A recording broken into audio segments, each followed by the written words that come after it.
Hello friends, welcome to our channel UPSC core concept. आज हम लोग डिस्कस करने वाले हैं what is economic growth and economic development, जो इसका पार्ट 1 है।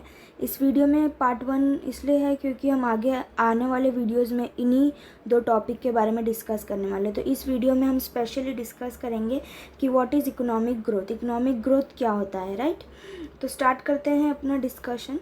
तो इकोनॉमिक ग्रोथ, सबसे पहले तो हम इकोनॉमिक ग्रोथ कैसे मेज़र करते हैं वो देख लेते हैं। How to measure economic growth. तो 3 चीज़ें हैं जिसके बेसिस पे हम लोग डिसाइड करते हैं कि इकोनॉमिक ग्रोथ पॉजिटिव जा रही है या नेगेटिव, राइट। सबसे पहले देख लेते हैं, फर्स्ट आता है जीडीपी। जीडीपी के बेसिस पे हम लोग देखेंगे, किसी भी कंट्री के जीडीपी को देखकर हमें ये पता चल सकता है कि उसका इकोनॉमिक ग्रोथ पॉजिटिव है या नेगेटिव।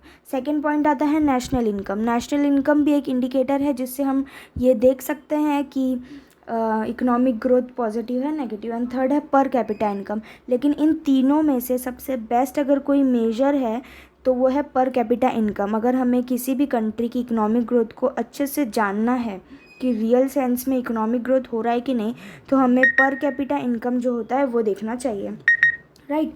सबसे पहले देखते हैं जीडीपी। जीडीपी अगर ज़्यादा होगा तो डेफिनेटली वहाँ पे इकोनॉमिक ग्रोथ होगा, राइट। नेशनल इनकम ज़्यादा होगा, बट पर कैपिटा इनकम क्यों बोला गया है कि रियल सेंस में हमें रियल डेटा बताता है कि इकोनॉमिक ग्रोथ हो रही है कि नहीं, वो देखते हैं हम लोग। सपोज़ करिए अगर नेशनल इनकम सपोज़ करिए अंबानी, टाटा, इन लोगों की इनकम हो रही है टोटल 100 रुपीज़। सपोज़ करिए अगर नेशनल इनकम अंबानी, टाटा इन सब की हो रही है 100 रुपीज़, राइट। और उसी अगर हम लोग देखें अपोजिट साइड, अगर कोई ऐसा पॉवर्टी क्लास से कोई है और उसकी इनकम हो जाती है 10 रुपीज़, ठीक है। अब नेशनल इनकम में तो ये दोनों आएगा, हमें तो दिखाई पड़ रहा है कि नेशनल इनकम 110 है, बट डिस्पैरिटी कितना है इनकम में। अंबानी की ही इनकम 100 है और बाद में तो जो बच रहे हैं उनके 10 हैं, तो हमें तो दिखाई पड़ रहा है कि 110 है नेशनल इनकम, बट ऐसा नहीं है, डिस्पैरिटी बहुत है। तो रियल सेंस में जो पर कैपिटा इनकम है वो हमें शो करता है कि इकोनॉमिक ग्रोथ हो रही है कि नहीं हो रही है, पॉजिटिव है या नेगेटिव है। अब देख लेते हैं, इकोनॉमिक ग्रोथ एक क्वांटिटेटिव कॉन्सेप्ट है। क्वांटिटेटिव मतलब क्या होता है, जिसे हम कैलकुलेट कर सकते हैं, जिसमें कोई नंबर हो जिसे हम कैलकुलेट कर सकते हैं, वो होता है क्वांटिटेटिव कॉन्सेप्ट। हम इसे नंबर में कैलकुलेट कर सकते हैं, गिन सकते हैं। जैसे कि मैंने एक एग्जांपल दिया है, सपोज़ करिए यहाँ पे जीडीपी 100 है, 2010 में टोटल जीडीपी 100 है, राइट। अब 2020 में जीडीपी कितना हो गया 107। मतलब यहाँ पर परसेंटेज 100 था, नंबर में यहाँ पे इंक्रीमेंट आया है, नंबर यहाँ पहले 100 था, यहाँ पे 7 हो गया।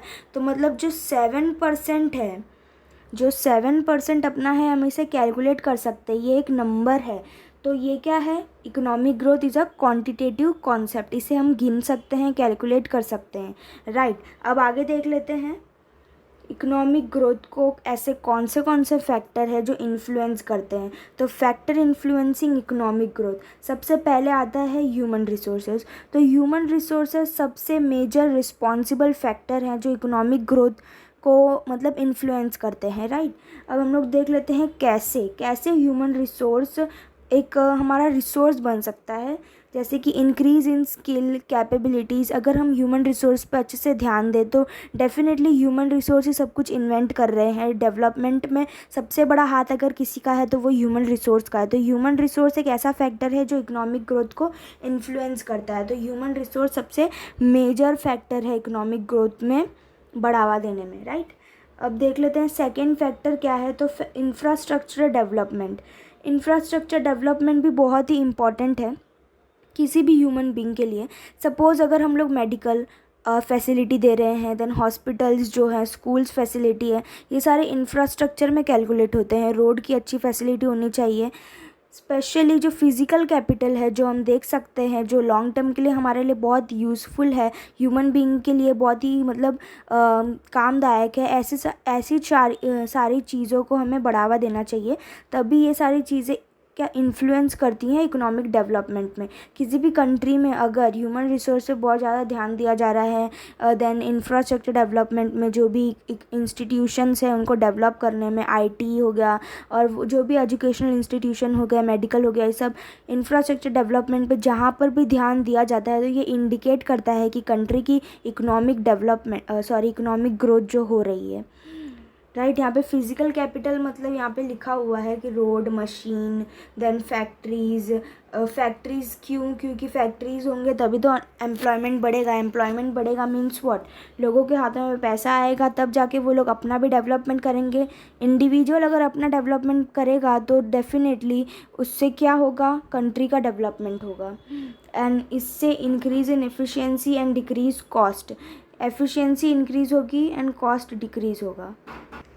फैक्ट्रीज़ में इफ़िशियंसी इंक्रीज़ होगी, लोगों की इफ़िशियंसी इंक्रीजिंग एंड कॉस्ट जो है वो डिक्रीज़ होगा। क्यों? क्योंकि हमने एडवांसमेंट लाई है, टेक्नोलॉजी जो मशीन्स है वो ज़्यादातर सेटअप किए हैं जिसकी वजह से हम ज़्यादा प्रोडक्शन कर पाएंगे।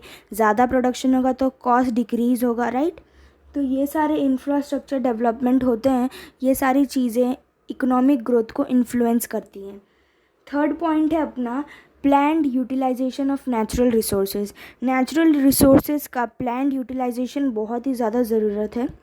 फॉर एग्ज़ाम्पल अफ्रीका जो एक ऐसी कंट्री है जहाँ पे बहुत ही ज़्यादा नेचुरल रिसोर्सेज अवेलेबल है, बट वहाँ पे मोस्ट ऑफ द कंट्रीज़ जो है वो पॉवर्टी में है। क्यों? क्योंकि उनको पता ही नहीं है उस रिसोर्सेज को कैसे बेस्ट यूटिलाइज़ करना है। इसीलिए यूरोपियन कंट्रीज़ आती है, उनके ऊपर कब्जा करती है एंड जो भी एक्सट्रैक्ट कर लेती है उनके सारे नेचुरल रिसोर्सेज को, क्योंकि उनको पता ही नहीं कि उसको कैसे यूटिलाइज़ करना है, बेस्ट यूटिलाइजेशन। इसलिए best utilisation is very important, जो रिसोर्सेज होता है available, right. Then fourth point आता है पॉपुलेशन ग्रोथ। पॉपुलेशन ग्रोथ बहुत ही इंपॉर्टेंट एस्पेक्ट है इकोनॉमिक ग्रोथ के लिए। अगर हमारे पास ज़्यादा पॉपुलेशन है एंड ऐसी पॉपुलेशन है जो कि बहुत ही प्रोडक्टिव है तो डेफिनेटली इकोनॉमिक ग्रोथ होगा ही, इसमें कोई दो राय नहीं है। क्योंकि increase in population growth leads to increase in availability of human resources.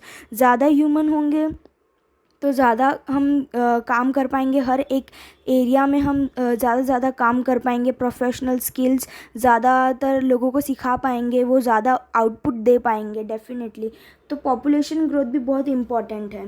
Then fifth point आता है advancement in technology. Advancement in technology is very important point for economic growth. For example अगर मैं बोलूँ कि जैसे इलेक्ट्रिसिटी है, अगर Alva Edison ने इलेक्ट्रिसिटी इन्वेंट की थी, डेफिनेटली अगर हम लोग उसको अडॉप्ट नहीं करते तो शायद हम लोग आज बहुत ही पीछे होते।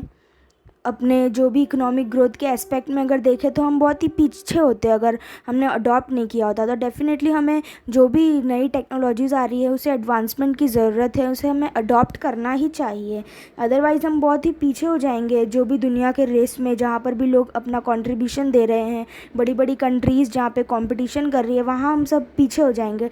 तो जो भी एडवांसमेंट चाहिए टेक्नोलॉजी में हमें ज़रूर अडॉप्ट करना चाहिए। तो ये सारे कुछ पॉइंट्स थे इकोनॉमिक ग्रोथ, और इकोनॉमिक ग्रोथ को कौन से फैक्टर इन्फ्लुएंस करते हैं। होप आप लोग को समझ में आ गया होगा कि इकोनॉमिक ग्रोथ क्या होता है, कौन से मेजर्स होते हैं, कैसे हम इकोनॉमिक ग्रोथ को कैलकुलेट आइडेंटिफाई करते हैं कि पॉजिटिव हो रहा है कि नेगेटिव हो रहा है, एंड कौन से ना फैक्टर्स उसको इन्फ्लुएंस करते हैं। तो अगर आपको वीडियो पसंद आए तो लाइक, शेयर एंड सब्सक्राइब करना ना भूलें। सब्सक्राइब तो आप कर ही लीजिए, क्योंकि इकोनॉमिक्स का मैं और भी बहुत सारे टॉपिक्स अभी डिस्कस करने वाली हूँ आने वाले चैप्टर्स में। इसके पहले हमने डिस्कस किया था एनडीपी एंड एनएनपी, जीडीपी, ये सारे चीज़ हमने डिस्कस कर लिया है, राइट। तो सब्सक्राइब करें, लाइक करें, शेयर करें पसंद आए वीडियो तो, और हमारे टेलीग्राम ग्रुप को ज्वाइन करें।